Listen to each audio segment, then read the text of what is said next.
প্রিয় দর্শক আসসালামু আলাইকুম। Welcome back to my channel মুন্নিস blog. মুন্নিস blog চ্যানেলে নতুন আরও একটি ভিডিও দেখার জন্য আপনাদের সবাইকে স্বাগতম। আজকের পর্বে আপনাদের সাথে শেয়ার করব খুবই গুরুত্বপূর্ণ একটি ভিডিও।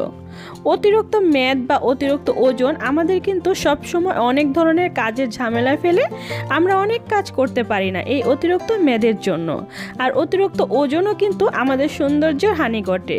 আর আজকে আপনাদের সাথে অনেকটা ম্যাজিক জাদুকরীয় পানি শেয়ার করব। আর এই পানি ওজন মোমের মতো গলতে সাহায্য করবে। এই পানীয়টা কিভাবে তৈরি করেছি চলুন তাহলে দেখে নেওয়া যাক। আমি এখানে দুটি উপাদান নিয়েছি। লেবুতে রয়েছে অনেক শক্তিশালী গুণ।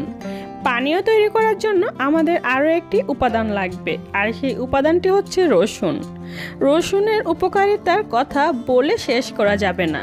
রসুনের মধ্যে রয়েছে প্রচুর রোগ প্রতিরোধের ক্ষমতা, যা সব কিছুতেই প্রয়োজন।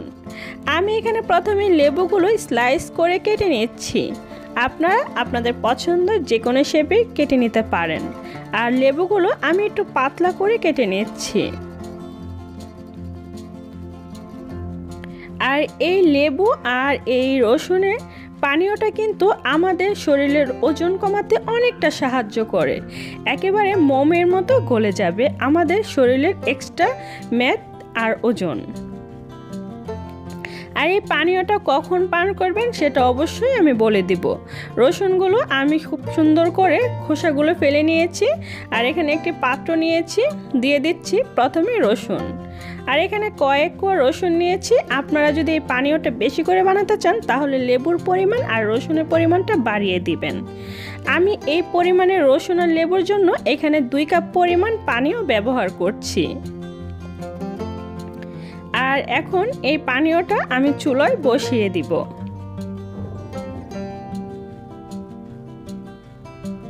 এই পানীয়টা আমি চুলায় বসিয়ে প্রায় 15 মিনিটের মতো জাল করে নেব। এতে করে এই পানীয়টা 1 কাপ হয়ে যাবে। আর আমাদের এই রসুন আর লেবুর সমস্ত গুণাগুণগুলো এই পানির মধ্যে মিশে যাবে। তখন কিন্তু এই পানীয়টা পান করলে আপনাদের শরীরের যে পেটের এক্সট্রা মেদ সেটা কিন্তু ঝরে যাবে মোমের মতো। এখন আমি এখানে 1 কাপ পরিমাণ পানীয় নিয়ে নিচ্ছি। এই পানীয়টা সকালবেলা খালি পেটে পান করতে হবে। সকালবেলা যখন খালি পেটে পান করবেন তখন কিন্তু আপনারা নিজেরাই বুঝতে পারবেন যে এটা কতটা ম্যাজিকের মতো কাজ করে। যারা এইভাবে পানীয়টা পান করতে চাচ্ছেন না তারা অবশ্যই এখানে 1 টেবিল চামচ পরিমাণ মধু ব্যবহার করতে পারেন। আর যাদের ডায়াবেটিস আছে তারা অবশ্যই মধুটা স্কিপ করবেন।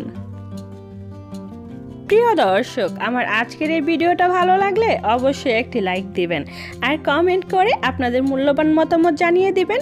বেশি ভালো লাগলে ফ্রেন্ডস অ্যান্ড ফ্যামিলির সাথে শেয়ার করবেন। আজকে এই পর্যন্তই।